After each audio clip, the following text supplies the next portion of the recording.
સુરત જિલ્લામાંથી પસાર થતી 765 કેવી વીજલાઇનના ખેડૂતો વિરોધ કરી રહ્યા છે. કલેક્ટર દ્વારા ખેડૂતોને રજૂઆત કરવા માટે નોટિસ આપી છે અને કલેક્ટર દ્વારા 5 થી 10 ખેડૂતોને અલગ અલગ નોટિસ આપી રજૂઆત કરવા માટે બોલાવવામાં આવી રહ્યા હોવાનું ખેડૂતોએ આક્ષેપ કર્યો છે. ગુરુવારે મોટી સંખ્યામાં કામરેજ વલથાના ખેડૂતો કલેક્ટર ઓફિસ ખાતે રજૂઆત કરવા માટે ભેગા થયા હતા. ખેડૂતોની એક જ માંગ છે કે મહામૂલી જમીનમાંથી વીજલાઇન અને થાંભલા પસાર થતા ખેડૂતોની જમીનને મોટું નુકસાન થઈ રહ્યું છે. ખેડૂતોની માંગણી છે કે આ પાવર ગ્રીડની જે 765 કેવીની મહાકાય લાઈન અમારા ખેતરમાંથી પસાર થવાની છે, એમાં પસાર થવા દઈશું નહીં. તમારા જોઈએ તેને અંડરગ્રાઉન્ડ લઈ જાઓ, પછી તમે દરિયાઈ પટ્ટી પર લઈ જાઓ તો અમને વાંધો નથી.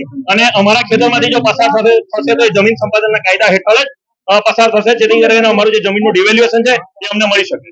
અમને કોઈ માહિતી પાવર ગ્રીડ દ્વારા આપવામાં આવી નથી. ખાલી જનરલાઇઝ નોટિફિકેશન એ લોકો ડિક્લેર કરેલું છે, જેમાં જિલ્લાના નામ છે, તાલુકાના નામ છે, ગામના નામ છે, પરંતુ એક ગામમાં કયા ખેડૂતના ખેતરમાંથી જવાની, એક ખેતરમાં કેટલા થાંભલા આવવાના, કેટલા કંડક્ટર આવવાના, કોઈ માહિતી એ લોકો અમને આપી નથી. જેના કારણે અમે કલેક્ટરને મળવા માટે મોટી સંખ્યામાં એકત્ર થયા છીએ.